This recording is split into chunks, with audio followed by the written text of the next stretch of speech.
Hailing frequencies open, and welcome to Enterprising Individuals, the Star Trek discussion podcast that boldly goes into excruciating detail about the series, characters, and stories of the Star Trek universe. I'm your host, Aaron Coker, aka Caliban, and I say, never let them see you bleed. Doubly so if your blood is pink.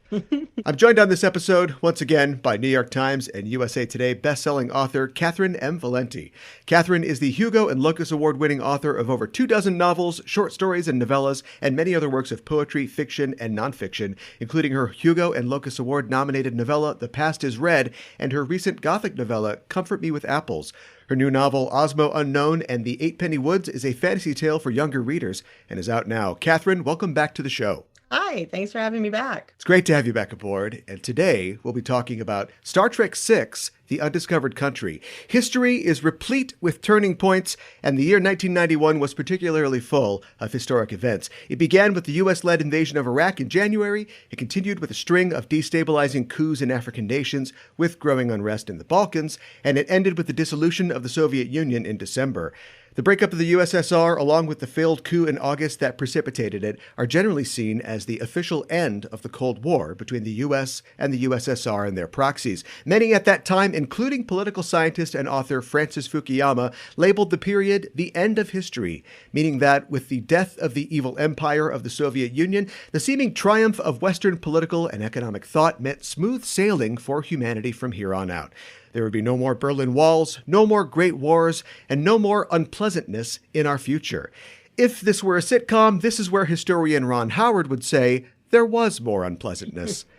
But in 1991, as the political minds of the time were counting unhatched chickens, audiences were treated to the final original series film from a franchise that was seemingly out of new tricks, but still enough of an old dog to know that we hadn't run out of history just yet.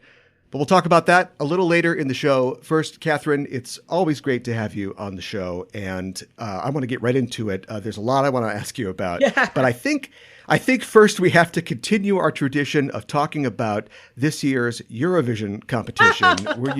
Were you pleased with this year's results? Yeah, I was. I mean, like from a musical standpoint, it's a great song and a great band. I think that everyone is aware that. I'm not saying that they won because of the political situation, but that there was a huge outpouring of support. And just to hear the auditorium, like calling back to them in Ukrainian, it's such a huge thing for Ukraine to be given that validity and that support and that camaraderie and fellowship. From the European community, something they've been struggling for and trying to get for so long. So that was a really moving moment. I was pleased with the results. Second place was obviously the big surprise with the UK. Turns out if you take it seriously, you do pretty well. I recall from our past conversations that you'd mentioned that the contest is often a reflection of the attitudes of the international community. So I was pleased, if not surprised, to see Ukraine get such positive support, and also, like you said, to see the UK come in second. Yeah, see, it's not that people hate the UK; it's that the UK doesn't take Eurovision seriously. I mean, personally, I thought it was hilarious that, given that I wrote an entire novel predicated on the idea that a British artist representing Earth in Space Eurovision is a hilarious joke. And then the UK takes second place with a song called Spaceman. I enjoyed that greatly. And there's actually a ton of alien and space references. Norway had a band that nobody actually knows who they are. Their whole backstory is that they're aliens. So I feel like, I don't know that anybody read the book. I would never presume or think. I would hope that maybe someone will give them copies, because it was pretty funny to watch from my perspective. I loved France, and France didn't do well at all. So I don't know if people are mad at France or what. But not having Russia there, I think, was the right call. And it was really quite a moment for Ukraine. Not that Ukraine hasn't won previously multiple times. Ukraine, I feel like people are only just realizing who are Eurovision fans, that even if Ukraine doesn't win, they always go hard. Some of the non-winning Ukrainian entries are completely iconic. Verka Serduchka, who I gosh, I think it was 2006, was Ukraine's representative. He's the guy with the silver star on his head. He's practically like the mascot of Eurovision and did not win. So even when Ukraine doesn't win, they're usually amazing, and they were last year as well. So Yeah. it's really lovely to see. I don't think it could have meant more to anybody else, and Yeah. Yeah. I was happy to see that for them. Yeah. Yeah, yeah, and like you said, I mean, you've covered this in space opera, but I mean, this could be the actual UN, like the way Yeah. that people respond to what's going on in the world, and they don't try to fake the funk, if you will, in terms of like, no, we are upset with the UK, or we're upset with Russia, or letting those the real world, real politic things kind of come out, in artistic expression. I don't know if this is a thing. I mean, I'm sure it is a thing in other countries, but if they ever had like commentators for Eurovision, I think that you would be a great pick for that. I mean, you seem to know the history of it, and of course, you're very enthusiastic. And so, if they're ever looking for celebrity commentators, I would definitely throw your name in the ring. Oh, that's kind. I appreciate that. Yeah, I mean, this was such a great, illustration of why I do think Eurovision is not only entertaining but actually important. And the funny thing is that I'm in the middle, like I'm in the editing process of the sequel to Space Opera right now, and Sure. I will be rewriting the second half of the book, I think, based on how this year went. This year hadn't happened when I wrote it, and as soon as everything started happening, and I think as soon as I saw the post that Kalush Orchestra did, like talking about how they're in the army, like before Eurovision happened, they had a break to go to Eurovision and then right back to the army. I knew that the book I had turned in was not going to be the book that was published. Yeah. So, yeah. But yeah, it's that's what Eurovision does. It takes the harrowing story of the world, douses it in glitter, gives it a 4/4 beat, and puts it on the stage. Yeah. Yeah, that's incredible. And people should definitely check out Eurovision if they haven't checked it out yet. On Peacock for free. I hope you're not tired of talking about your work, because we have other amazing accomplishments to discuss, particularly the fact that you have written a story set in the Diablo universe. I surely have. For a collection called The Tales from the Heraldric Library, which comes out in October 18th, I believe. How did you end up getting that job? I'll be completely honest about how I got it. I wrote a World of Warcraft story for Blizzard, and we had a lovely time working together. And they emailed me and said, "We enjoyed working with you so much that we'd like you to write something for another game. If you haven't played that game, we're comfortable with that. We'll sit you down with lore masters. The game's Diablo." Now, my ex-husband played Diablo like nonstop, so I'm familiar with Diablo. But yeah, so I was like, yeah, sure. That's a very different vibe than Warcraft is. But we sat down and they talked about what they wanted, and I pitched a story that has some real twists, but much like the Warcraft anthology, these are supposed to be like sort of folk tales. They're not canon, they're not uncanon, much like fairy tales. Was there really a Cinderella? Maybe there was, maybe there wasn't, but the story is still, important and valuable. So my story is about Lord Death and his ravens. Or indeed the ravens, Lord Death. And I was really proud of some of the twists and turns that I came up with, and I was proud of Blizzard for letting me have some powerful and emotional queer content in there, and I had a lovely time doing it. Yeah, Blizzard. I was thinking that like Diablo is kind of. I'm very familiar as well. A lot of late nights in college playing, clicking on Diablo. But Diablo is a very sort of dark universe. But then I was thinking about it, and Warcraft can be kind of a dark one as well. I don't know if it's just a Blizzard thing, but there's always that sort of bitter twist at the end of their stories. And so and this one definitely has a classic Diablo bitter twist at the end. Good. Yeah, well, it's good that they were willing to go along with that. Yeah. You've written for several video game universes that you mentioned World of Warcraft, Mass Effect, and Minecraft. Any digital worlds out there that you want to conquer still? Oh, as far as video games, well, if someone wants to reboot Grim Fandango, like they should call me immediately. It's one of my my second favorite game, maybe third favorite game. I'm really partial to, I mean, I don't think they even do fiction, but like I'm very partial to Final Fantasy 7 and 8. Seven's a popular one. 8, not so much, but I love 8. And I mean, I've been a gamer. God, when I started doing these tie-ins, I started thinking about just how much of my life has been involved in video games and just how much time I've poured into so many different games. And it's a lot. I remember my dad bringing home like our first Nintendo. And it's not like we didn't have Atari before that in 85. But yeah, I'm a huge fan of the Zelda universe. But a lot of those don't do print anthologies and things like that the way Blizzard does and the way Minecraft does and the way Mass Effect does. So I've been very lucky to write for some games that I really love. You know, when you do tie-in work, you're not always lucky enough to write pretty much only for the things you love. And I have been lucky enough to do that.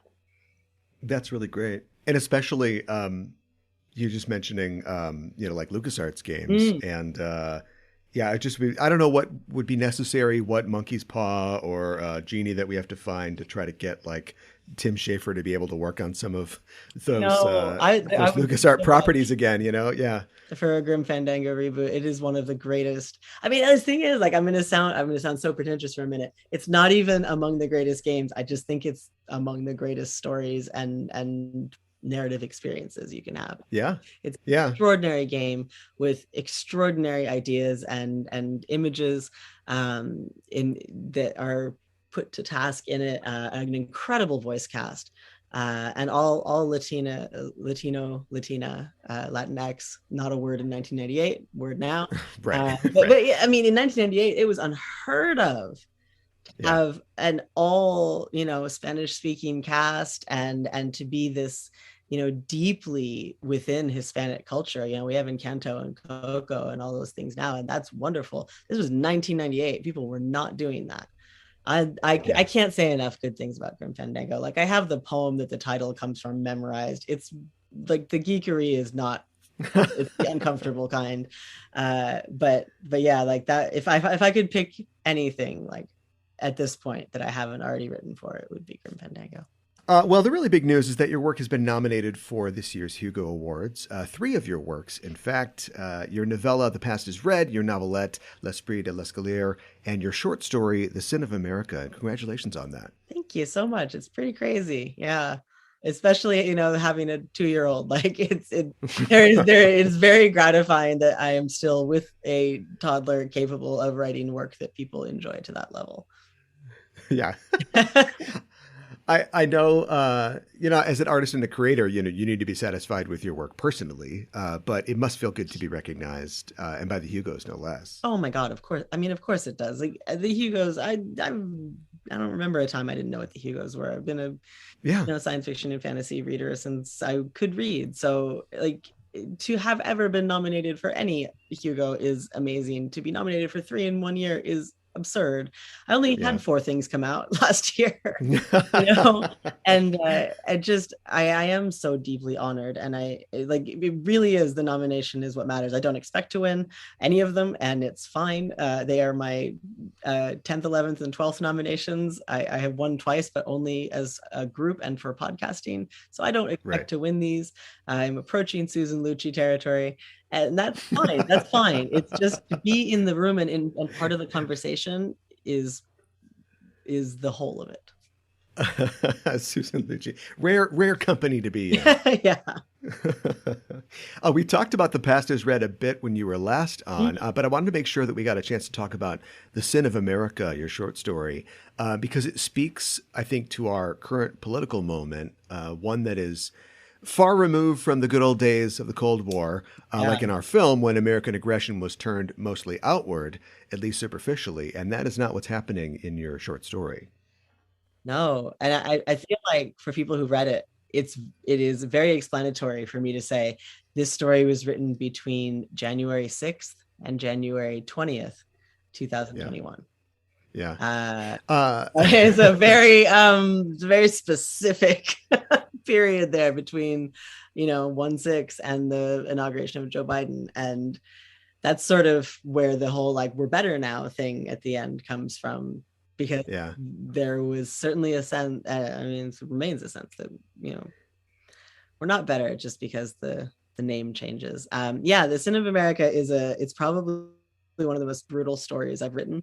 Well, I was going to give you a compliment, if it is a compliment, and say that it's horrific. It is, but like it is in a very true way. It is a horror story. And it's you know, it takes inspiration from Shirley Jackson and from Ursula Le Guin and from a lot of the sort of classic American stories. I mean, you mentioned the Cold War, and it a lot of like The Lottery and Omelas and all that, like those were actually written during the Cold War. This isn't, but I feel like in some ways we are actually in a new Cold War with ourselves. It's really upsetting and strange. But it's a story about sin eaters and how America finds people to blame for anything that happens, and it's just a different kind of person every year that gets the blame.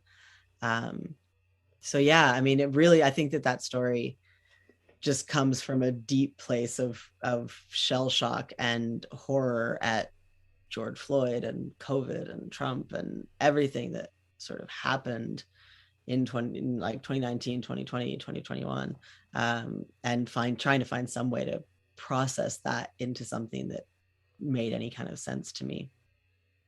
I don't think it really does make sense, but the story, I mean, I do think, like, read the story. If you want to know how I feel about that, you can find out. It's magazine. It's available online. And I have to say, like, I sat down to read it thinking that I might have to get up and do other things, you know, before I finished. And, you know, 3 paragraphs in, I was in it for the long haul and just, like, you know, riveted to my chair, just reading it. And as somebody who, you know, had lived through that period and was paying attention, it really did feel very resonant to the kind of things that have been on the American conscience recently. So I don't know if you have been watching the new Star Trek series Strange New Worlds, but the most recent episode had some very eerie parallels to your story. I have heard about it. I have not watched it yet. I love Strange New Worlds. I watched the first episode, loved it, had a family emergency, and so I plan to binge it Sunday. The rest of it, but I have already heard the Le Guin comparisons and everything. First act of the story, they say they mention a lottery, and I was like, oh my god. And by the time we get to the end and the twist, I was, you know, I yelled at my girlfriend. I'm like, it's Catherynne, she did this. She did this already. So it's very similar, but it's a very good episode too. Well, look, we've been at the Star Trek should call me phase for a long time here. Yes, we're way past that. They should have called me a long time ago. They are free to call me anytime. Well, let's talk about your new book, Osmo Unknown and the Eightpenny Woods, which sounds like a fun and sweeping adventure for younger readers. But as far as themes go, the underlying story of the novel seems to have a familiar and resonant theme in it, the idea of a younger generation having to take responsibility for the mistakes of their forebears or their parents and sort of fixing something, which is another thing that we're kind of looking at in America right now. Yep. This bud's for you, Gen Z. So Osmo is about a lot of things, and I think that it is quietly quite a subversive book. It's about masculinity, it's about generational trauma, it's profoundly about empathy. That is sort of the through line through the whole story. I guess you could say it's about veganism if you wanted to. Oh, okay. Yeah. There's a lot of talk about relations between humans and animals and what all that means. But it's kind of a gender reverse Persephone story that is rooted in Finnish folklore. So it's a funky story for sure. It has a lot of gender stuff going on. Osmo, you know, the Eightpenny Woods is the afterlife of wild animals. The Fourpenny Woods is the real world that they live in, the forest.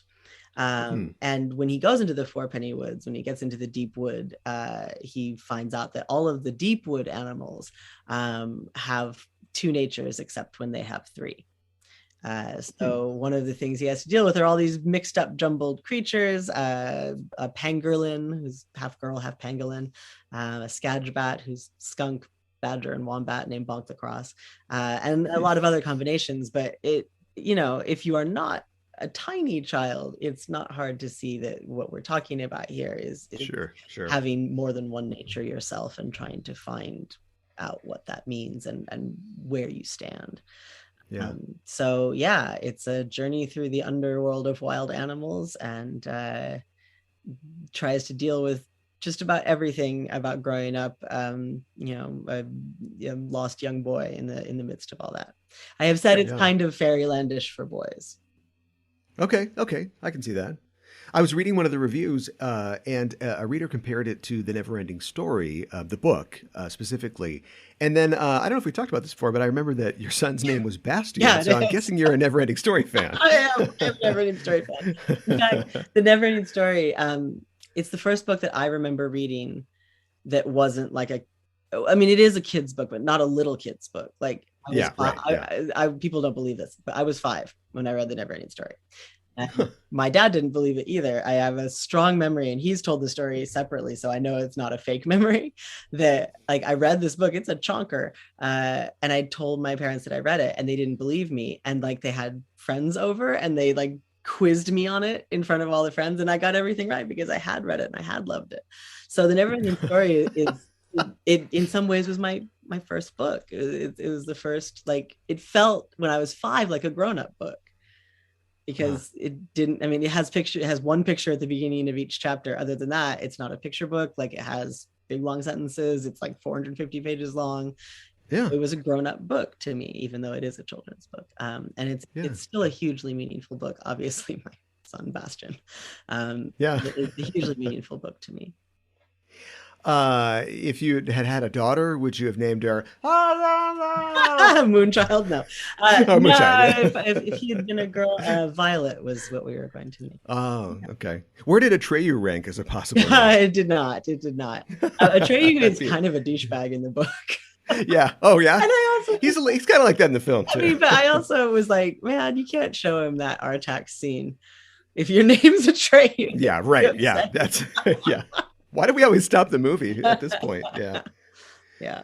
Osmo Unknown and the 8 Penny Woods is available right now on your book stands and wherever you get your books. One last thing before we talk about Star Trek 6, and I don't know if you've been keeping up with Star Trek Picard, but we often I watched it all. Okay, good. We often talk about Wesley Crusher when you're on the program, and Wesley returned in a big way in the finale of Picard, and in a way that was not only a validation for the character, but also for the actor behind him and all the fans who have championed him through the years. I don't want to say that we're 100% responsible for him coming back, but it's got to be in there somewhere. I'm sure it is, and I'm sure that was a really meaningful moment for him as well. I think Picard has had its high points and its low points for sure. But whenever they bring back cast members, it's always a high point, and I expect next season to be quite good. I am definitely looking forward to that. Not only seeing those characters and those actors again, but also, when we're talking about endings today, in the movie that we're talking about today, what they decide each character's sort of last story will be, what they go out on. Because they're not going to. Oh, geez, I hope they're not going to kill them all. I hope not. Like, what their send off will be. People at the end of they do not shy away from that. Yeah, so we'll see what happens. Well, when I got in touch with you and I told you that we're talking about the films of Star Trek on the show this year, you said you wanted to talk about Star Trek 6, The Undiscovered Country, particularly because it's often underrated, in your opinion, and also because it's very dark. And I think that both of those things do apply to this film. As for its rating or people's perception of it, I will say that it comes in number 6 on Rotten Tomatoes out of a ranking of all the 13 Star Trek films with a rating of 82. So at least among critics, it is well regarded, but it is rather dark, both in terms of its palette and the lighting, but also in terms of the themes that it chooses to depict. Yeah. And people often complain when a Star Trek movie is too much like a long episode. You hear that criticism. Sure. But most Star Trek films either deal with an Earth or a galaxy-destroying threat, while Star Trek 6 is taking on the kind of themes that you would normally find in a Trek episode, politics and racism and fear, and it's doing it just with a movie budget and a runtime. Yeah. Well, it is my favorite, and I do think it's underrated. never has anyone said, oh, like, let's watch Star Trek 6. Like, they want to watch, Voyage Home or Search for Spock or something. But I think that, I mean, it is through and through a Cold War story. And I think it is less, this is such a complicated thing to say with what has happened to Star Trek, because I want to say it's less goofy than something like Voyage Home. But I don't think there's anything wrong with Star Trek being goofy. I just find it fascinating that there is this movie with the original cast that takes everything extremely seriously. But I wouldn't call it grimdark either. Yeah. I don't think it's dark for darkness's sake. I don't think it's dark in the way a lot of sort of reboot things are, where they're trying to prove that they're serious. I think that by the time we hit Star Trek 6, like, Star Trek is pretty solidified in its legacy. I don't think it needs to prove that, but it's a different kind of story. It's an interesting story. It tries to do different things. It has some of the most brutal stuff, you'll ever see in not just the original series, but I mean, the whole thing on the mind meld on the bridge, like, that's one of the worst things that you'll see in Star Trek. And I feel like it doesn't get brought up much, but it's a pretty wretched thing to watch. And I think it is emotionally honest. There's the scene where Kirk talks about Klingons and he's like, you can't trust them, kill them all. And I think that is genuinely honest. Like, we've watched him, fight against Klingons forever. Like, that is what happens when you're over 60 and, you're asked about people who've been a problem your entire life. It's what people in 1991 said about Russia. And while I was rewatching it for this, it was so interesting because I was like, wow, so this was 1991.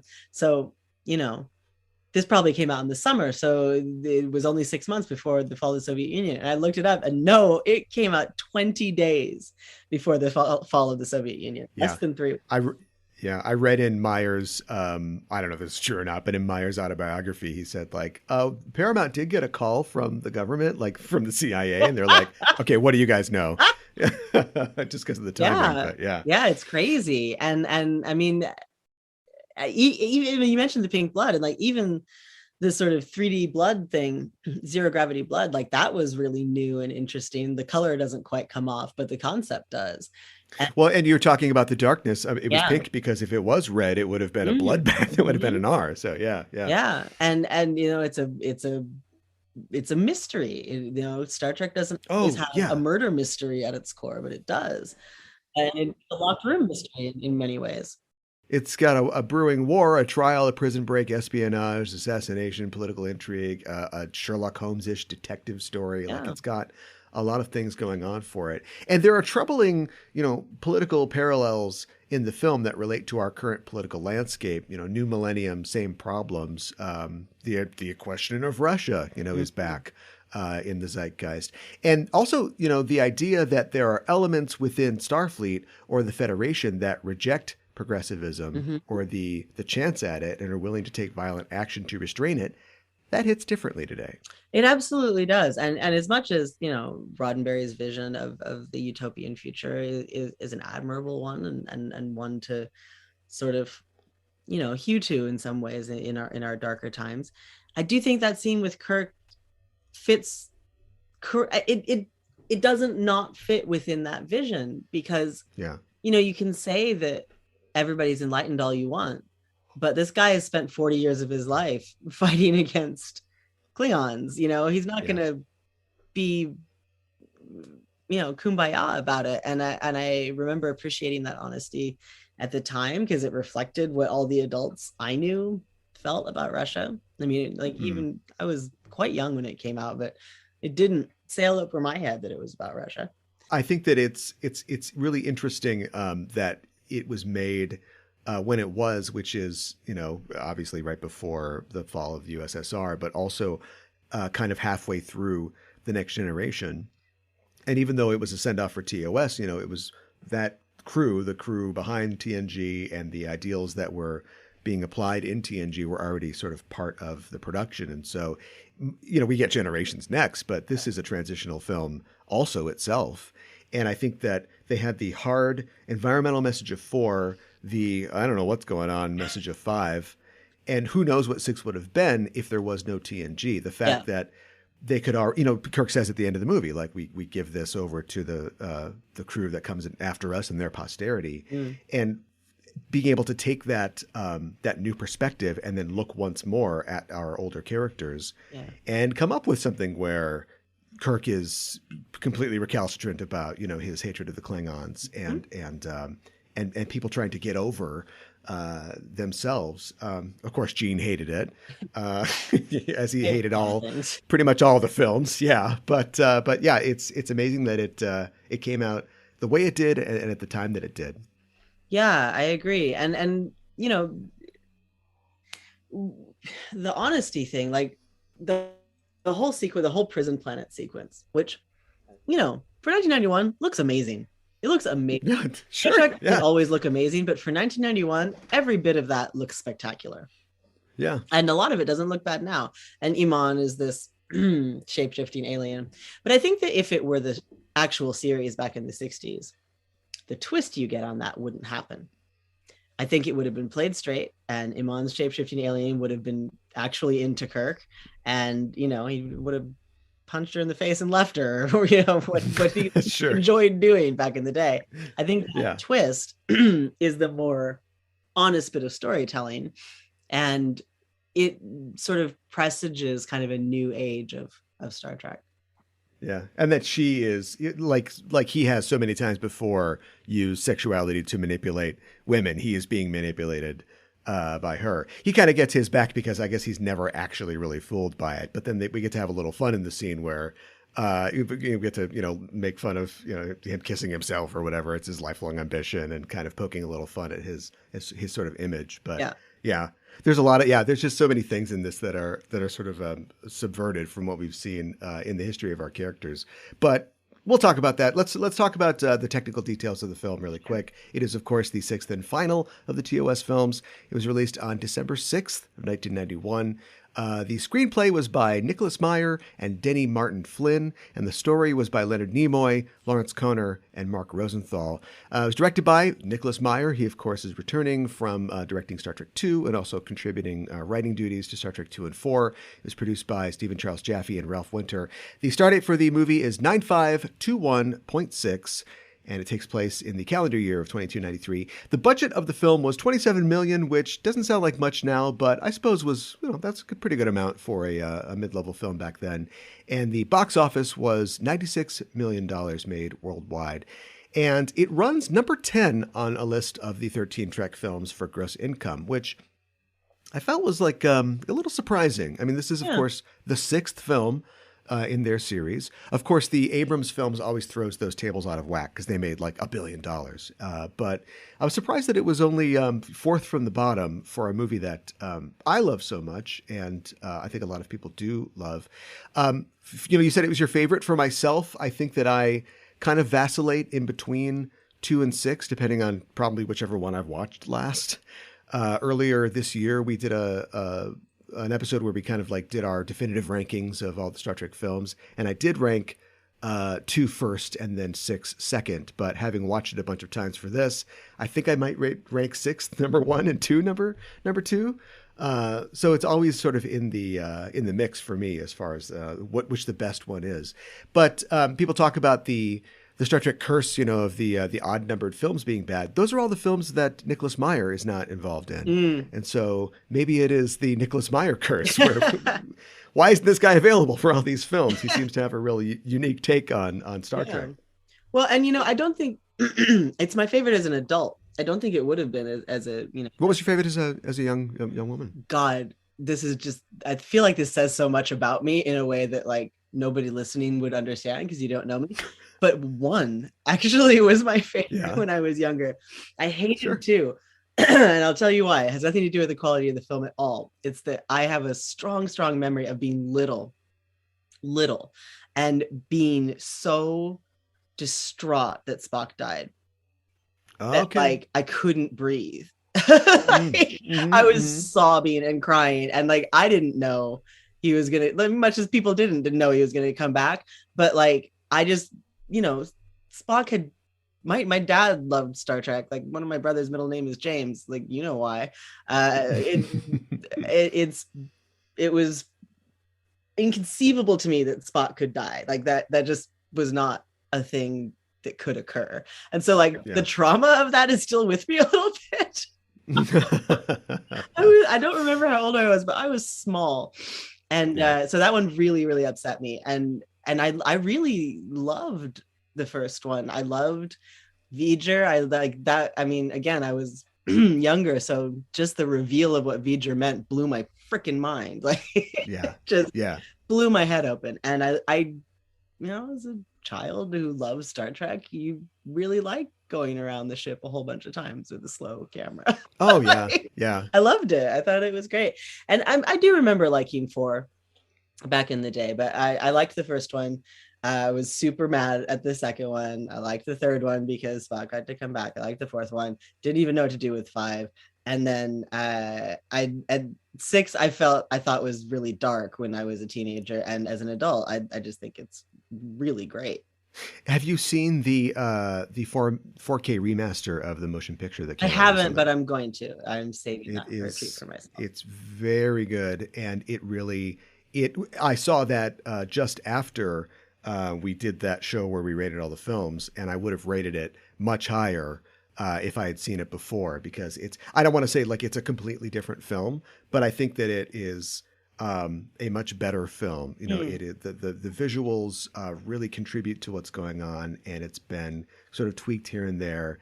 And you get so much more of what's going on. And like you said, like you understand as an adult more than you did as a child, like what's happening. Like that whole scene where they're going around the ship, like it means more to me just as a Star Trek fan as an adult. But also I understand the context of like this is Kirk being reunited with his lover. Like he is eye banging the that ship, you know what I mean? Like he is very happy to be returning to this ship. This is what he loves and cares about. Yeah. And they take their time setting that up, but it's a great scene. Yeah.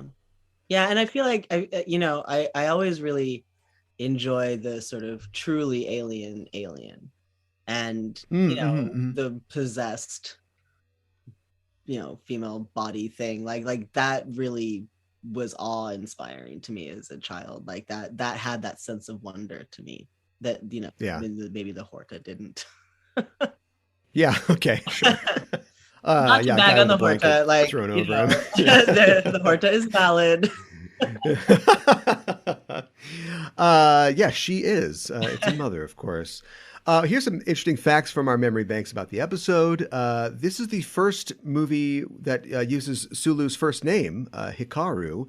It was previously used in tie-in media, but it was made official and canon in this film. It's also the first live-action appearance of Kirk's middle name, Tiberius, which had been used on screen previously in the animated series episode Bem, and also in tie-in media, but it gets used on screen here. The film was nominated for 2 Academy Awards for both makeup and sound editing, and it was nominated for a Hugo Award for Best Dramatic Presentation, and also 5 Saturn Awards. And it won the Saturn for Best Science Fiction Film. And really fast, I want to gloss over where Paramount and the Star Trek films were at the end of Star Trek V. They were in the crapper. Things were not looking good. And Paramount also itself had a string of failed film releases, and so it was looking to cut the fat. And the studio head, Frank Mancuso Sr., thought that they might be able to squeeze one more film out of Star Trek for the franchise's 25th anniversary, which is happening around that time. And so he went to Harve Bennett and said, Harve Bennett, you've had this idea that you've been pitching for a while that we do a prequel film set at Starfleet Academy where we can have new, younger actors and we don't have to pay Nimoy and Shatner their high fees. But apparently the higher-ups, the even higher-ups, got wind of that idea and hated it, and they thought, it was very important that we have the original cast. That's what Star Trek is all about, and I would agree with them. And they pulled the plug, and that eventually led to Bennett's departure from the franchise. It's the reason that he doesn't produce this film. And so Mancuso turned to Leonard Nimoy, who, of course, had written and directed before for the series. And Nimoy had been paying attention to the news and the fall of the Berlin Wall. And he thought, what if the Berlin Wall comes down in space? What if we have a story about glasnost and perestroika in space? And with the Klingons standing in for the Russians. So he reached out to Nicholas Meyer, who directed Star Trek II and co-wrote 2 and 4. And there's this famous tale of this meeting that they had on Cape Cod where they sort of hashed out all the concepts of the film, all the basic beats that we would see. And it was then given to two studio writers, Connor and Rosenthal, who did essentially nothing on the film. Right after this, there was a shuffle at the studio. Mancuso was fired. And so Meyer was able to bring his writing partner, Denny Flynn, to come in and collaborate on the script. Flynn had never written anything for Trek, and Meyer was a guy who came in and wanted to knock all the dishes out of the cabinets when he wrote for Trek. So some of their ideas lay outside of what fans might expect for a Star Trek film. Initially, there was a prologue where we would see the Enterprise crew scattered into civilian life. They were out of Starfleet. Kirk was back in a relationship with Carol Marcus. Scotty was like a professor at some college. Uhura had like a late night radio show, and Sulu was driving a cab. And this was eventually cut for budgetary reasons. And I'm kind of glad that it was cut. Emotional reasons? I think, yeah, it's very upsetting. I think it's the kind of thing. I think it was actually Flynn would later write a tie-in novel where he got to use those ideas, but it feels like a tie-in idea to me. Yeah. And part of that is the budget was totally blown up because they had a bridge set from the last film that they were storing outside, and there was like freak rainstorms that happened in LA, in Southern California at that time, that destroyed like the entire bridge set. So they had to rebuild the entire bridge. And also they were using ILM on this film, which they did not have in Star Trek V, which is one of the reasons the effects are so bad. So they knew they needed that. So they had to pay for this bridge set, pay ILM, and that cut down their location shooting in Alaska, which was supposed to be a couple weeks and became a couple days instead. Gene Roddenberry, like I said before, he had seen the movie 2 days before he died, a rough cut, and he gave it the thumbs up, and then he went to talk to his lawyer, and he gave his lawyer a draft of all the things that he wanted changed, and he hated it. And of course, he passed away before his complaints could be registered, but the film was dedicated to him. Cliff Idleman does the music for the film. They asked Jerry Goldsmith to return, a longtime Trek composer, but he read the notices on Star Trek V and was like, I'm good. I don't think I want to do Star Trek VI.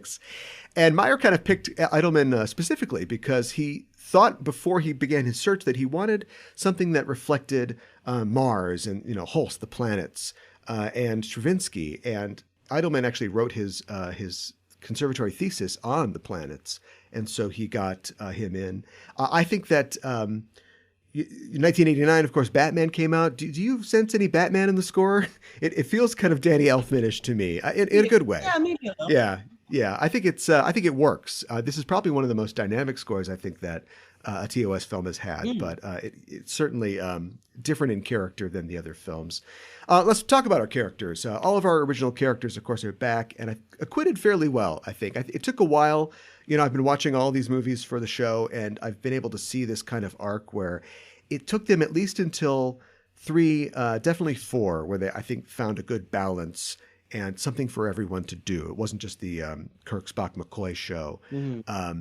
And especially with Star Trek VI, it's a situation where you have to land it because it's the last that we're going to see our characters, but we still want to give them some kind of arc, some final obstacle to get over, or just, a series of good lines like Chekhov in this film. He gets all like the good lines. Yeah, like everybody, kind of gets a moment. Yeah. A big moment or a small one. Yeah, which is not necessarily true of the earlier films, but certainly it's what we think of now when I think of the TOS films.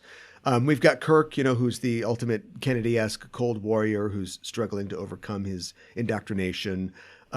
It's funny that when you think about it, Spock, I think this is the first film where Spock is Spock again. He finally has all his marbles back. In 1, he's been messing with his brain. In 2, he's normalish, but dies, and then he comes back to life when he gets his brain back. And then 5, I don't know what's going on in 5. Nobody does.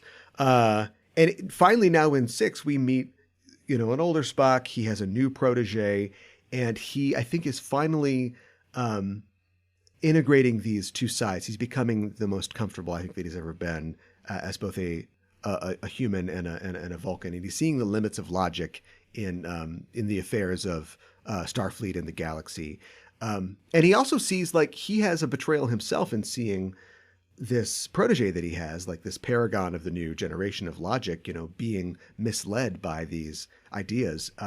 He talks in, it's either an interview or the commentary for the film about those scenes with Valeris and how there's a line in the film about how we weren't listening to each other, but she comes to him and he is so, I think, self-satisfied in his, like I said, in his integration of like the idea that logic is not the most important thing anymore. I've learned that, but she doesn't know that. And so she's terrified as a Vulcan. She's coming to him saying like, sir, this is a problem. Like it's not going to go well. Yeah. And he tells her that, just not to worry about it. And of course he sort of fails without knowing it in his role as a mentor because she runs off and is part of this horrible conspiracy. Yeah. I mean, like the whole, it's very deftly set up, really. There's few, there really are few Star Trek episodes and movies where you're surprised. And I was surprised the first time I saw it with the sort of solution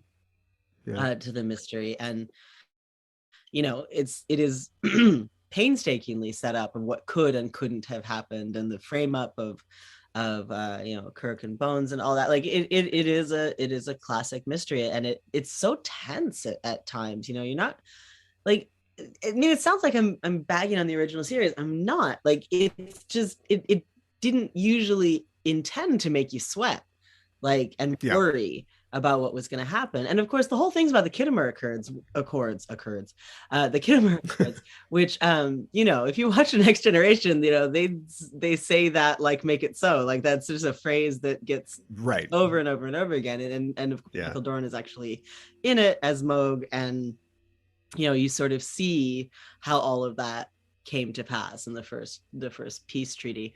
But the central murder mystery and the dinner scene. Oh, the dinner scene's so good. Yes. Oh, yeah, it is. God, one of the best scenes in Star Trek. Like it's fantastic. It's a fantastic scene. And if nobody remembers this movie or wants to rewatch it, they definitely still quote the line about you haven't seen Shakespeare till you've heard it in the original Klingon. Yes. Yes, and we would hear plenty of Shakespeare in Klingon thanks to Christopher Plummer playing General Chang in the film. A role that Meyer wrote specifically for him. He tells this story about how when he was sort of putting the ideas of the film together, he was listening to, that's what it was. He was listening to like a remaster or a re-recording of the Olivier Henry V soundtrack. And it was intercut with these readings of Henry V, selections from the play and monologues. Yeah. And they were read by Christopher Plummer. And so he was like, oh, maybe I could get that guy. That's right. I'm a movie producer. Like, let's get that guy.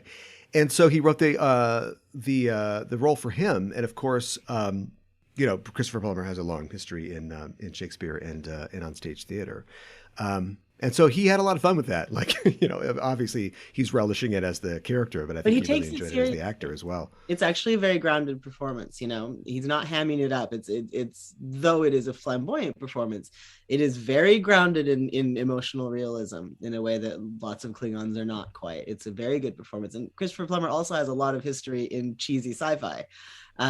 Yes.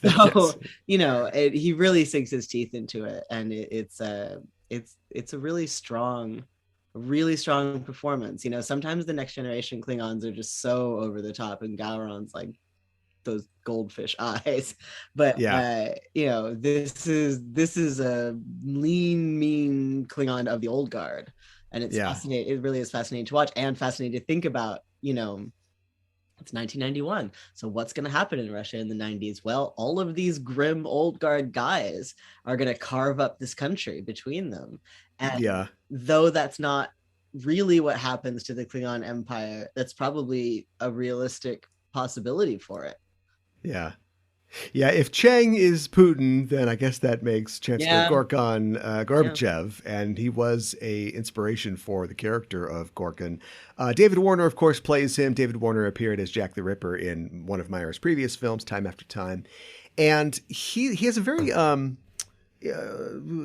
singular kind of look, which was apparently inspired partially by Abraham Lincoln, but also he's got like a Captain Ahab thing going on because he's got a very similar look to Gregory Peck in the 50s Moby Dick film, down to the little blaze in his beard. So he was supposed to be, and that was intentional. He's supposed to be a guy who's like scary. We don't really know about this guy, and it isn't until he is literally dying that Kirk realizes, oh my God, this guy was serious. Like I never took this seriously, and now he's sort of passing this torch to me to try to make this these peace talks work. So it's a very interesting, it's small but very important role. Yeah, yeah. No, I mean, I think all of the Klingons, it's some of the best Klingon performances anywhere. Yeah, and it's an interesting transitional form too, because I like the fact that they kind of let them do what they wanted and not necessarily cleave to what we see of the Klingons in TNG. They use, obviously the props and costumes and sets and all that, but like, but even the makeup, as you mentioned, like Chang is a very different TOS, a little bit TNG. Yeah, they've got the bumpier foreheads, but it's not full Worf, and they've got some of the just sort of plain upsetting brown face makeup from the original series. right yeah. Like it really is. So much of this movie is about the sort of liminal space, the transitional space between one state and another, and I think their makeup really reflects that really subtly and nicely. You wonder what happens in the Klingon. Well, obviously there must be a lot of nation building and just sort of recovery that happens in the Klingon Empire over the intervening 80 years. But they go from, you got a Captain Ahab guy over here, you got a bald guy quoting Shakespeare over here. And then 80 years later, it's Kempek and Gorkon and Martok and everybody's growling at each other. Yeah. So it's like a return to traditional values for the Klingons. Like, it's interesting. Yeah. I don't know if you've seen Enterprise at all, but the Klingons are also kind of different there because they are a kind of hybrid of that TOS, but also TOS films, and they talk about like a degradation in their society. They run into like Klingon scientists, and they talk about how like nobody cares about science anymore, and they're turning back to war. And so, I mean, the Klingon society fluctuates a lot in its values as the centuries go on. Yeah. I mean, Klingons are. What is Star Trek without Klingons? I mean, there's always going to be Klingons, even if you can go seasons and seasons and not see a Cardassian or a Ferengi, but you're going to see a Klingon. You will, right? It is just it is a deep part of the heart of the lore and the show, and every iteration of it wants to do their own thing with it, and I respected that this tried to show that transitional phase between two of the things, and it was really very, very affecting. I mean, look, like it always helps to have Christopher Plummer and David Warner. They'll make anything, have gravitas if you pay them enough to show up. So we always luck out with these grand Shakespearean actors when they work for Star Trek. And speaking of making a race work, David Warner would of course return and play one of the most important seminal Cardassian characters on TNG. Yeah. Oh, I mean, David Warner, he's been in up until the new stuff, just about every iteration of Star Trek. Yeah. Well, speaking of Klingons being important to Star Trek, of course, Vulcans are also important to Star Trek, and the role of Valeris is played by Kim Cattrall. And Meyer apparently wanted to use the character he created, Saavik, in this instance, but he couldn't get Kirstie Alley back, and so he just said, "Well, I'll just make another character that fills a similar role." Meanwhile, poor Robin Curtis phoned completely silent. I don't know why they didn't invite Robin Curtis back from Star Trek 3. And I think Kirstie Alley is really great in this role. I mean, she had been in movies before this, and I think maybe some TV, but there's a lot of different characters or actors have played Vulcans throughout the years, and there are actors that I think kind of get Vulcans, and there's actors that maybe don't. And nothing in Kim Cattrall's acting history at this point would make me believe that she could really pull off a Vulcan, but I think she really gets it. Like, she's one of my favorite depictions of an on-screen Vulcan. Yeah, she really gives the vibe of being a young Vulcan, Yeah, she still has a bit of a sparkle in her eye and a little arrogance, to the logic vibe. But I gets to take the ship out on impulse power. Yeah, but she still has a little of that youthful impulsiveness, and she manages to balance that really well. There's other, sort of young Vulcans where it just kind of goes too far into into that kind of almost send up of Vulcanness. But there's no irony in the way she plays it. It Yeah. feels like an authentic young person, who got mixed up in something. And I Yeah. mean, And the scene on the yeah. bridge, like the mind meld scene on the bridge, as awful as it is, and it is awful. It is an awful Yeah. scene. She is incredible in it. Yeah, she is. And when she, is revealed as the bad guy, she doesn't change the way that she plays it. Do you know what I mean? Like she is still her. It isn't like she's There suddenly was no put on her mask. mustache. That was just her. Yeah, right. That was and she has a line to that effect. She's like, "Yeah, I've been doing this the whole time. I told you about this." Yeah. And there's kind of a little gender commentary too, because Spock didn't take her seriously.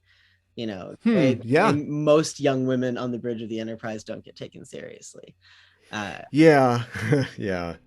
I'm glad that whether or not that was intended, I'm glad that comes through and remains something that we can point to. I know that I did listen to the commentary with Nicholas Meyer, and he did say something about the fact that that scene was supposed to be, there's erotic tones to it. It's definitely erotic with the heavy breathing, and it's like, look, it's already rapey enough. We don't have to come on, make it weird, yeah, Nicholas. Like, yeah, don't make it weird or more weird. Yeah. Of course, there's a lot of people that return to this film. Mark Lenard, of course, appears. Michael Dorn has a cameo as Colonel Worf. Kurtwood Smith, who would appear many times to come in Star Trek, appears as the Federation president. John Schuck actually reprises his role as Klingon ambassador from Star Trek IV. And his frequent Robert Altman film co-star Rene Auberjonois appeared in the film in a cut scene as Colonel West, but he had a couple different scenes that were all cut from the film for time. Grace Lee Whitney makes her second to last appearance as Janice in the film.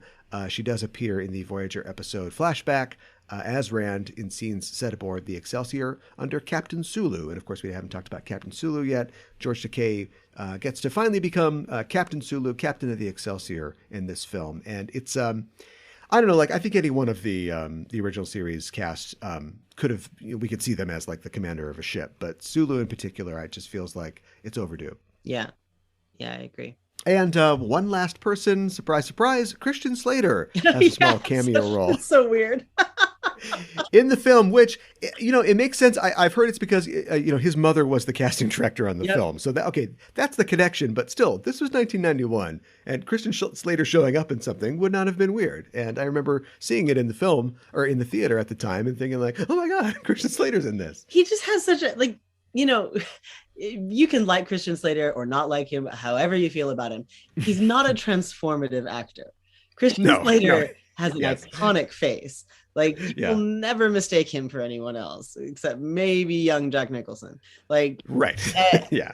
And for him to show up, it every time kicks me right out of the movie because it's so clearly Christian Slater.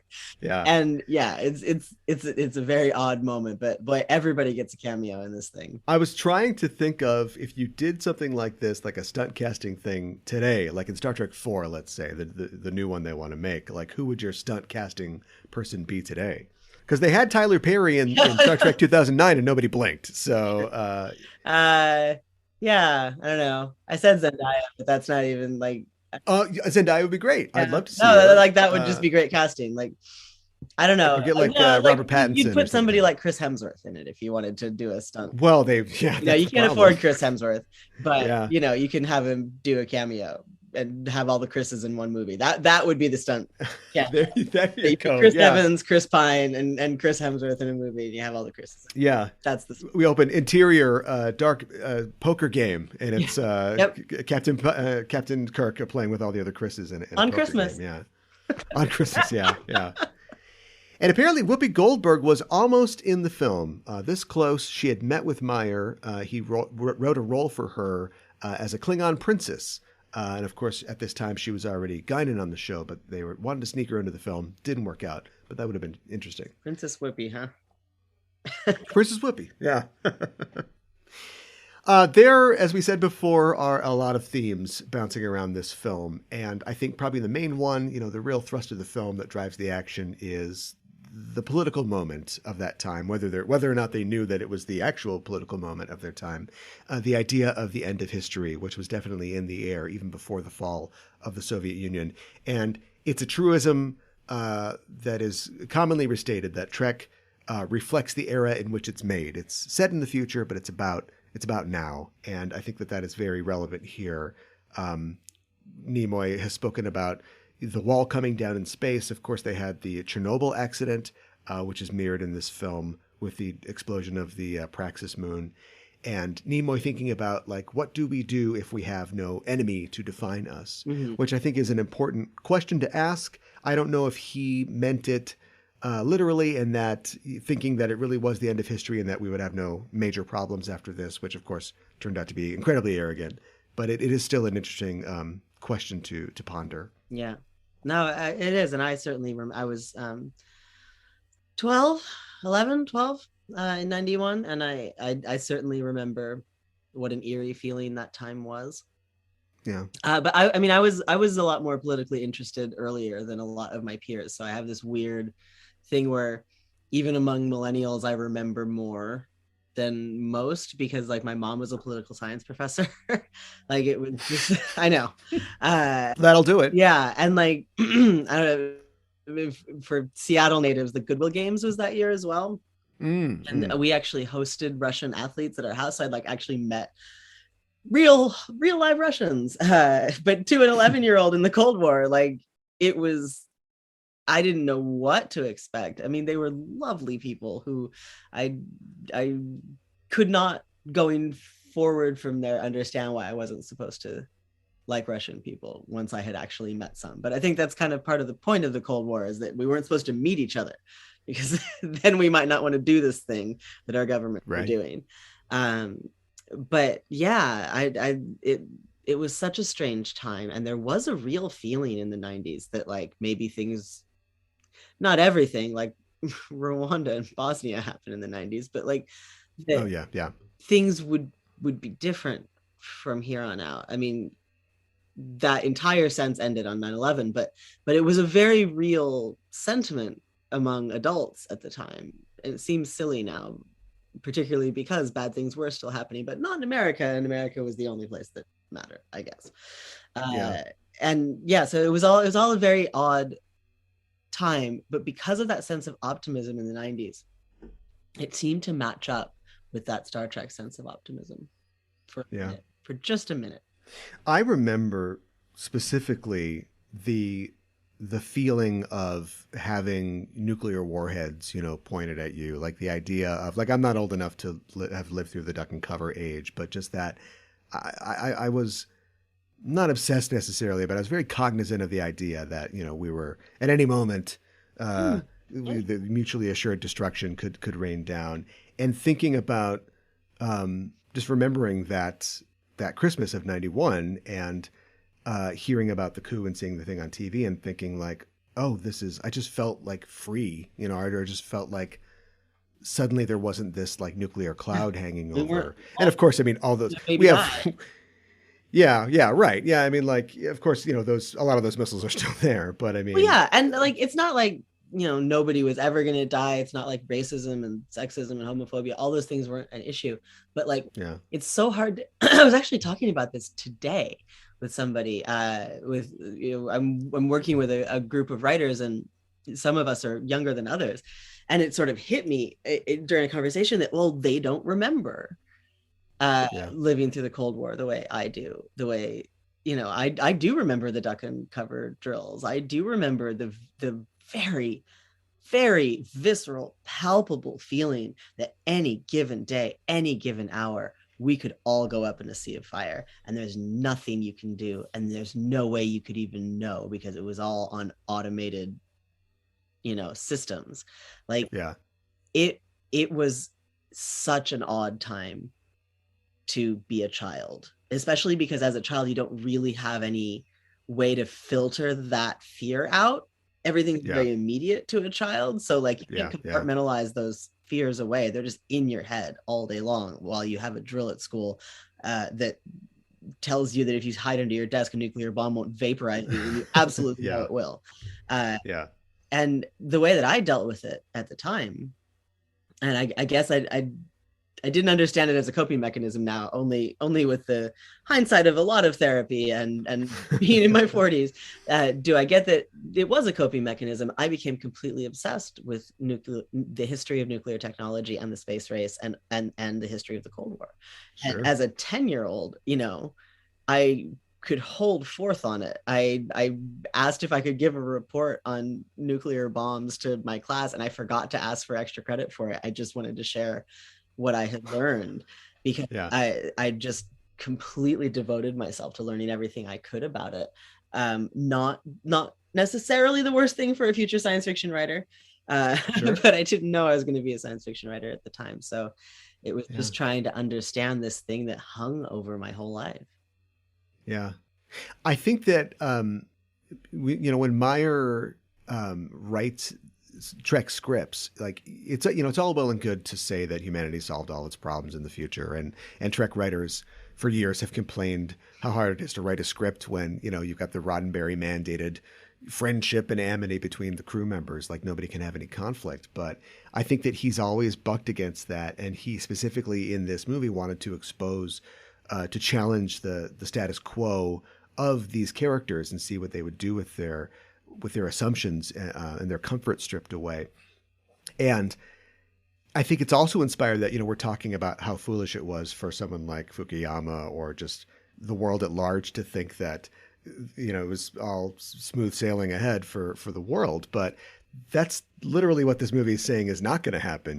Like Kirk is there to say, this isn't the end of history. I had to just, knock Kurtwood Smith down from an assassin's laser. Like people are still going to be upset about things, and we need to, going forward, be cognizant of that. And whether or not the real world took that advice, I think it's a point for Trek that they had the kind of right idea at that critical moment in time, without even knowing how critical of a moment it was going to turn out to be. Yeah. I mean, good Lord, to be a fly on the wall 3 weeks later.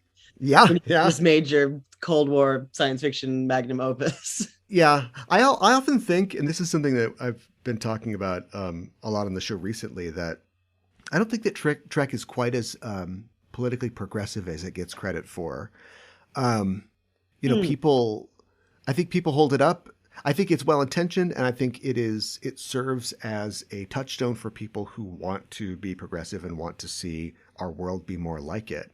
But as a show that is made by human beings who are not political scientists, and who are writing for a corporation, it's never going to be as anti-capitalist as it needs to be. It's never going to be as fully progressive and as just, I think, like you said that you saw the first episode of Strange New Worlds, that's about as politically blatant as I think the franchise has ever been. And no spoilers, but that does not continue throughout the season of Strange New Worlds. They kind of retreat back into metaphor. But I understand why the show is that way, because, you want right-wing people to watch it too. Like how many people do you want to keep out of your quote unquote business here?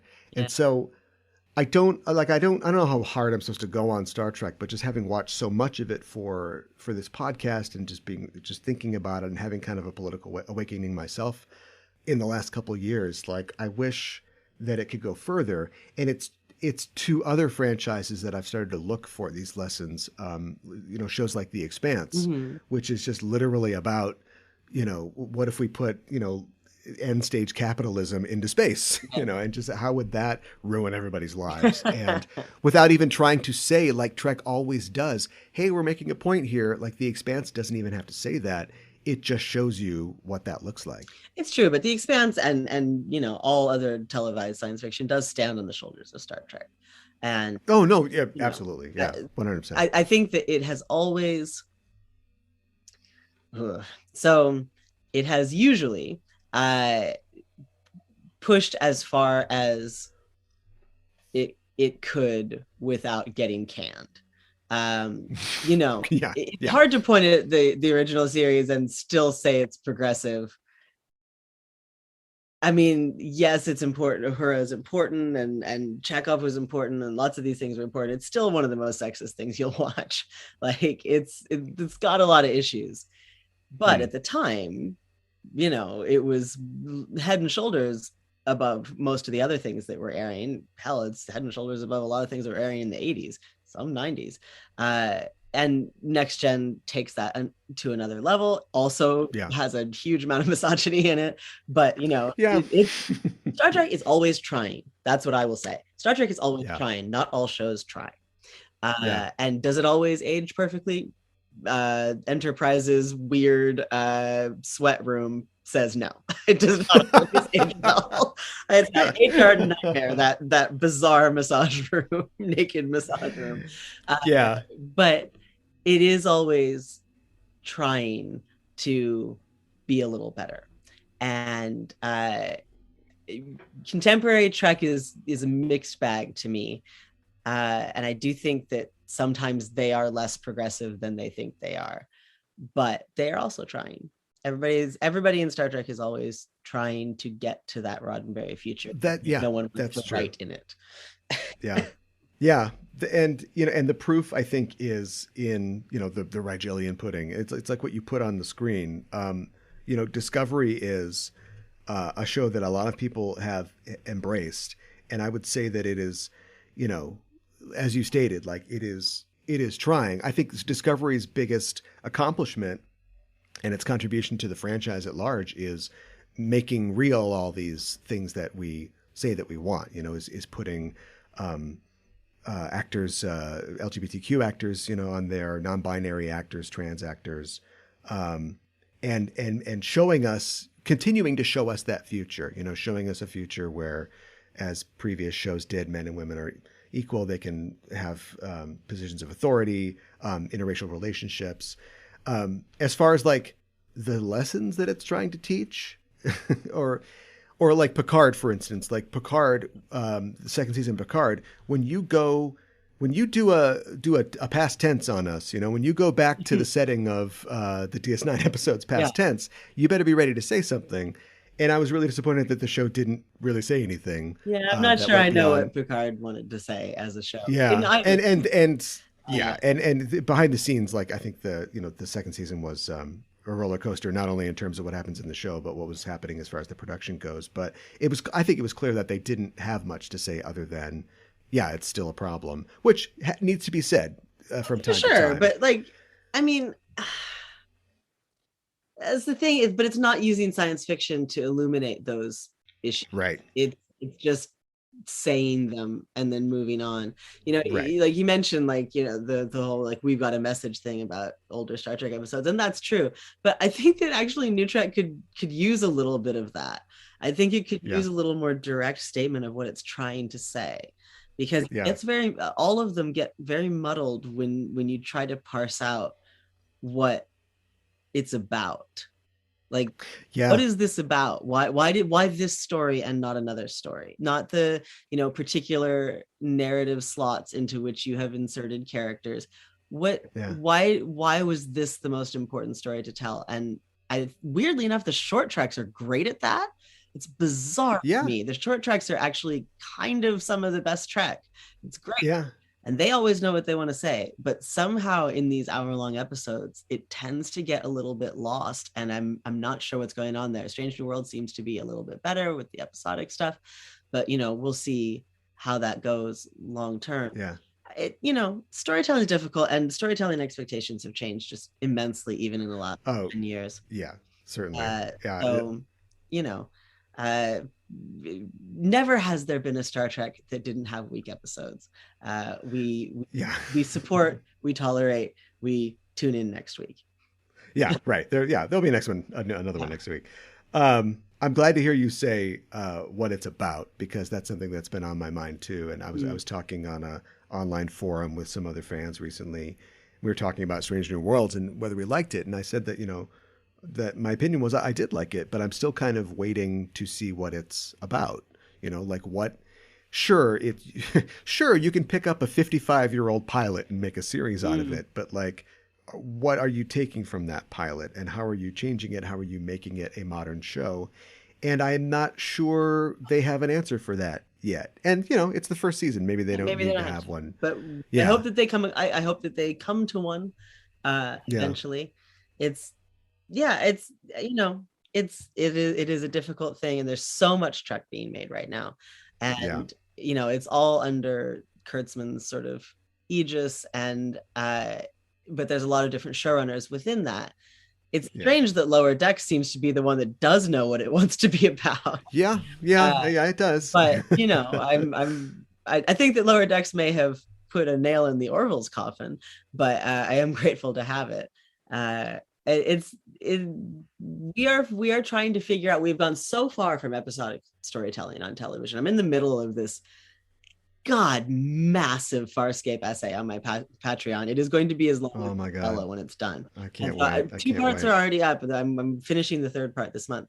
And the first part just goes through what TV used to be like, because people don't like people who weren't alive or weren't watching network television in the late 90s, like don't understand that you used to have episodic television to get greenlit. Like these arcs that we do with streaming, with binging and streaming, all that, like no networks wanted them because they screwed with syndication. And so we have drifted so far now from that episodic storytelling to now episodic storytelling is, anathema, and no network heads want that because they want all of us geeks to be completely invested season after season and theorizing between seasons to keep engagement up. So the game has completely changed. And I don't think that Star Trek has yet figured out how it fits into the new paradigm of storytelling, of televised storytelling. And Star Trek, in many ways, I think led the charge in terms of what you would expect from an hour-long sci-fi genre drama, telling that story, having that episode. Every show now has like 7 main crew members or cast members, and that's all down to Star Trek. You pull up to a planet and it's a weird casino. That episode that's dead. Or if you're going to have one, you have to plan it way in advance. Yeah. Like recently on Strange New Worlds, there's a body swap plot, which another thing that they Farscape did first. And Farscape did best. Farscape one is the best body swap science fiction. Yes. I will brook no argument on that. Yeah.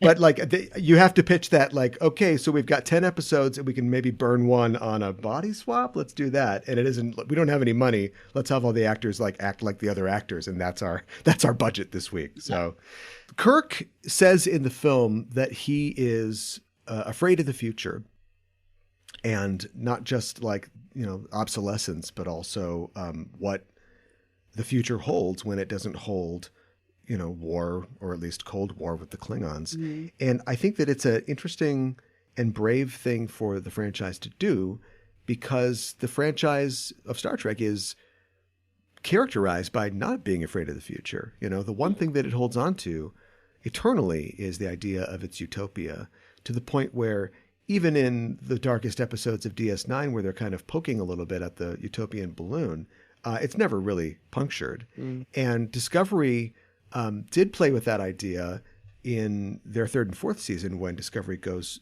far into the future and sees a Federation on the ropes. But that is all very quickly resolved, and everything becomes fun times and apples again. And so I think that it's brave of the film to put their main character in a position where he's like, I don't know what's going to happen, and everything that I've done literally for 35 years, up to this point, is useless here, because the world just isn't the same anymore. Yeah. I mean, I do think you're supposed to know that in 80 years, Picard will be there. I do. Oh, sure. Yeah. The echo in that line and be like, oh, Jimmy, it's going to be okay. Yeah. You're going to get a Twitter account, and you're going to be a real asshole. Don't worry about it. Yes, Jimmy, there is a 23rd century. So I do think you're supposed to hear footsteps on the Enterprise D in that line, and that utopian future, because the TNG is more utopian than TOS was. Is still out there waiting. And I mean, God, who can say what it's going to be like in 80 years from 1991? I'm not feeling great about it, but neither was Jim Kirk. So maybe we'll get there too. Yeah. I can barely get that out of my mouth, but maybe we'll get there.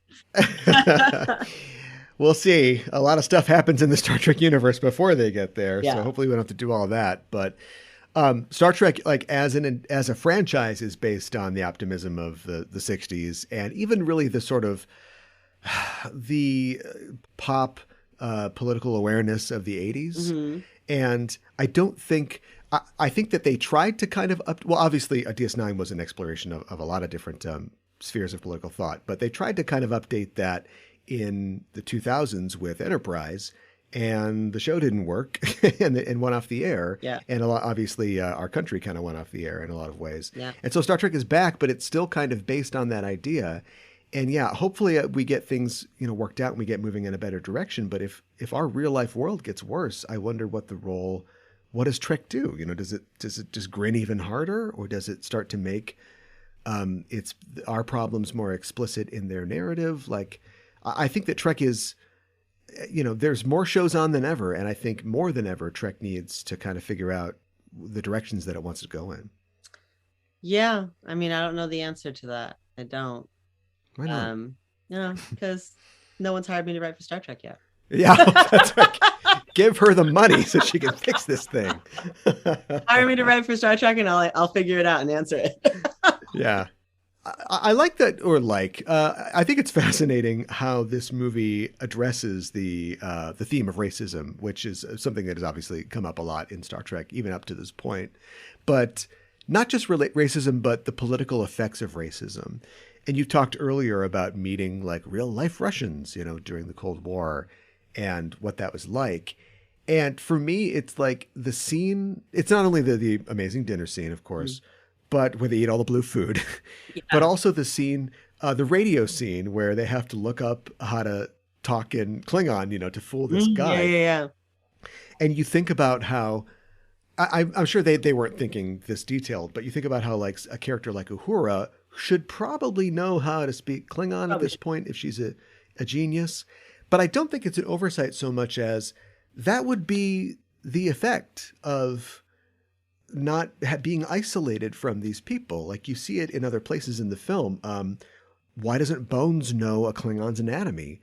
Their societies are separated by this war and by a literal neutral zone. And so the ignorance that is the side effect of the conflict has affected like these very talented people don't know how to save a life, don't know how to deliver a single line in Klingon. And I think that is that's a really interesting side effect that we see in the film.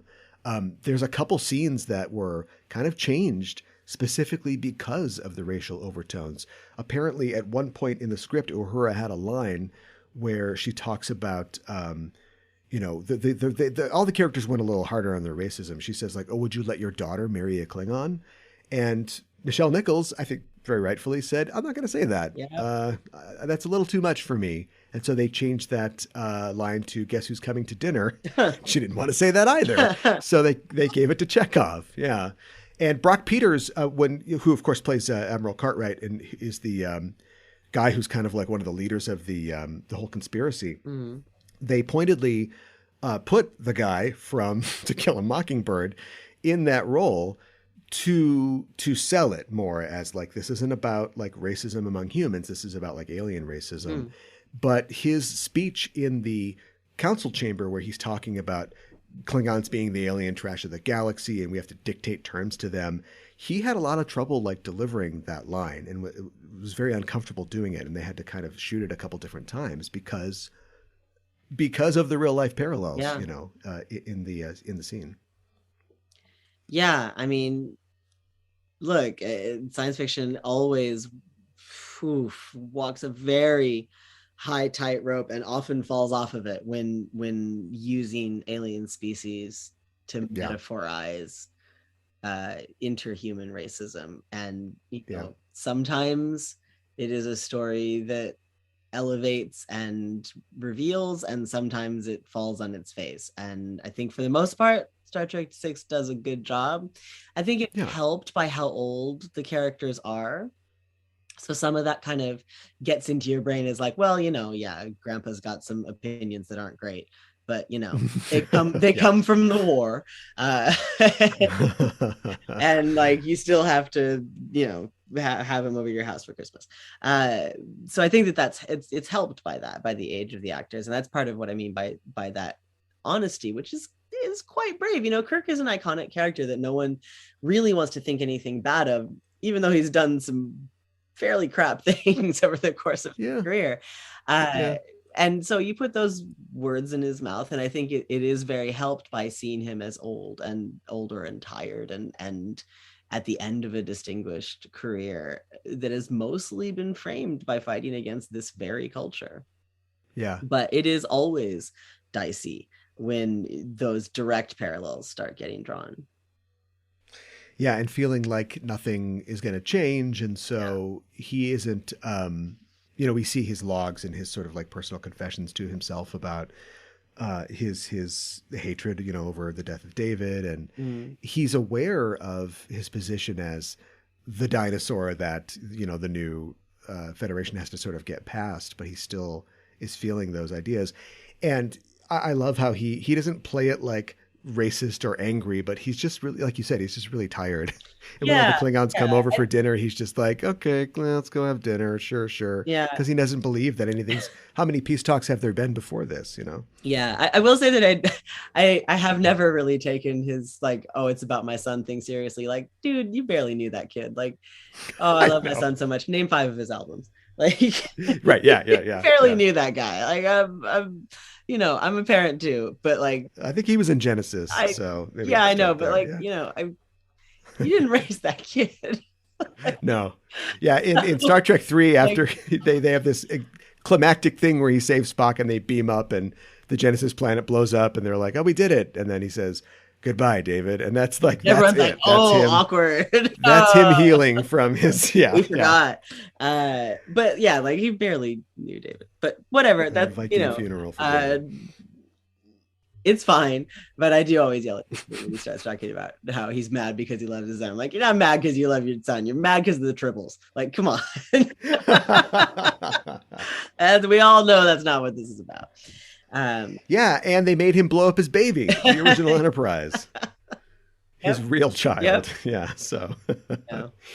Well, it's not all doom and gloom and Cold War metaphors. Something that I really love in this film is that it is a showcase for Spock. I mean, you could hardly... having Kirk in a prison movie and kicking a guy in the knee balls, that's all well and good. Fighting himself, but like getting to also see the other side of that and getting to see Spock really put his logic to the test and really do like a little murder mystery, Sherlock Holmes type thing on board the Enterprise, which itself they threw away an entire movie just for his scenes in this, I think. Yeah. And of course it fits because Nicholas Meyer himself was a huge fan of Sherlock Holmes and wrote 2 novels about Sherlock Holmes that were sort of pastiche novels. And so Nimoy slips into that role very, very gamely, I think, in this movie. I agree. Old school Nimoy, I would totally watch a Sherlock Holmes series starring old school Nimoy, OG. Yeah. He had a very Cumberbatchian vibe back in the day. Yeah, definitely. It's apparently confirmed as canon that Sherlock Holmes is real in the Star Trek universe and was an ancestor of Spock at some point. Oh, awesome. And I think that came from it was speculated by a fan in a fanzine, I think, very early in the run of the show, at which Nicholas Meyer heard about at a con or through a letter or something and thought, yeah, I like that. I'm going to work that into the character. So don't tell the Holmes estate, because I know that they're very litigious about stuff. As we get to the final moments of our time together, let's talk about your favorite scenes or favorite moments or anything that you still want to say about the film. Well, I want to say that Iman is gorgeous. No, certainly. Like yeah. she and really quite a good actress. Like she pulls off her role with quite a bit of gravitas and mysteriousness that you wouldn't necessarily expect it from a model. She's great. Like I said, the dinner scene is just spectacular. Kim Cattrall is awesome. I like the end scene too. And I do, you brought it up in the very beginning. I do like the lighting. It's interesting given that New Trek is so obsessed with its dark lighting. This is also dark lighting, but you can still sort of see stuff, which is nice for those of us watching it. Yeah. And it's not just movie lighting, but there's specific times in the film where spotlights are put on people, lights are shined in people's faces. And so it's definitely a visual motif. Yeah. I mean, the TOS and TNG are both just like all the lights on all the time. Yeah. So all it's nice to see lights, sort of mood lighting that isn't so dark you can't see anything. But I do like the end sequence with the big, halls and sort of this sense of not just grandeur, but I don't know, parliamentary procedure. Like it doesn't, when you spend time with Starfleet, it doesn't always feel like a government, but it does feel like a government at the end of 6. Yeah, I think that's really important. Younger viewers might not know about the sort of spate of political type thrillers, the Tom Clancy-ish movies or spy movies, from the 80s and 90s. And this fits, I think, pretty well for a sci-fi film into that pantheon. I do think the murder sequence is fantastic as well. The zero G. Totally cool for the time. The sort of visors down, helmets. This straight up space suits, which you don't see very often in Star Trek.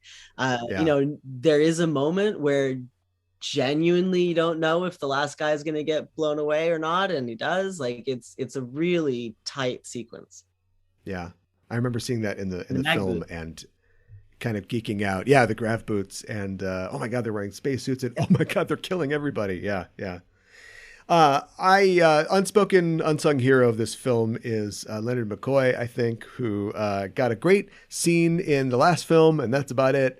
And doesn't really have an arc so much in this, but is there for the ride and is there to get a lot of good lines. And his speaking of being old and tired, like his crabbiness is on full display. Yeah. Well, of course. I relate. So was I. Yeah. But that has certainly aged to a fine vintage by the time that this film comes along.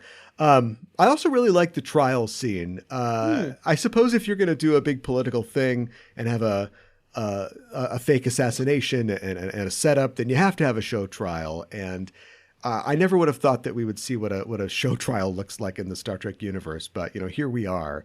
And having Meyer incorporate sort of real life historical elements into it, the idea that they have translators like you would at, I don't know, the UN or Nuremberg or something like that, and including real dialogue like the don't wait for the translation sort of ad lib. It's just really interesting to see Kirk wake up, or not wake up because they had dinner in Romulan ale, but then end up in a Klingon prison and he's on trial and just kind of watching his entire political career and life fall apart in front of him. And then also realizing, not knowing specifically that it's Chang, but knowing somebody screwed me here. Like, what is going on here exactly? Yeah. And also we know that it's a good thing that Worf didn't go into law because his grandpa sucks. His grandpa's the worst lawyer in the galaxy. No, it's fired from Law and Order. Law and Order. Yeah, right. Special Moog unit. Yeah. Klingons have lost generations of legal technology. Well, I think that that'll probably do it. Again, one of my favorite films, definitely your favorite Star Trek film. And I hope that in the future, we can see something like this. We stand at a very interesting political moment right now as well. And not so much the end of certainty and a move into uncertainty, but maybe a move from uncertainty into even more uncertainty.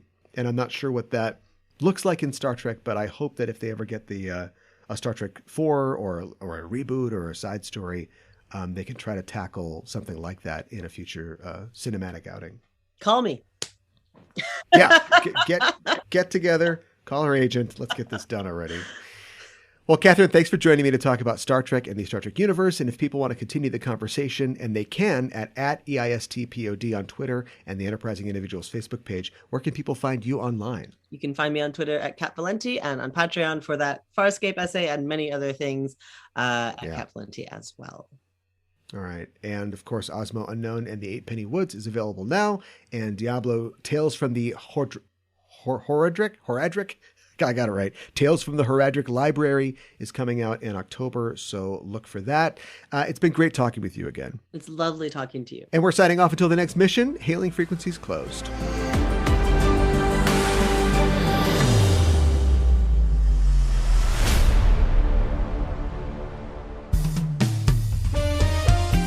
Backtracking is back for an all-new season. Hi, I'm Caliban. And I'm Gooey Fame. And we'd like to introduce you to Backtracking, the podcast that explores the real-world inspirations behind your favorite episodes of Star Trek. From historical events to classical literature to blockbuster films, we go where no pod has gone before to seek out the origins of classic Trek tales. Did you know, Gooey, that the TNG episode Too Short a Season was an allegory for the Iran-Contra affair? Yeah, only sweatier. Did you know that the Enterprise episode Regeneration was an homage to the John Carpenter film The Thing? Archer and T'Pol freezing to death over a bottle of whiskey would have been a controversial ending. As a dog lover, Archer would not like The Thing, I'm guessing. Oh my god, movie night is canceled. Join us every other Thursday for a journey back to the beginnings of the Trek universe. Backtracking is available wherever you get your podcasts. No, Porthos!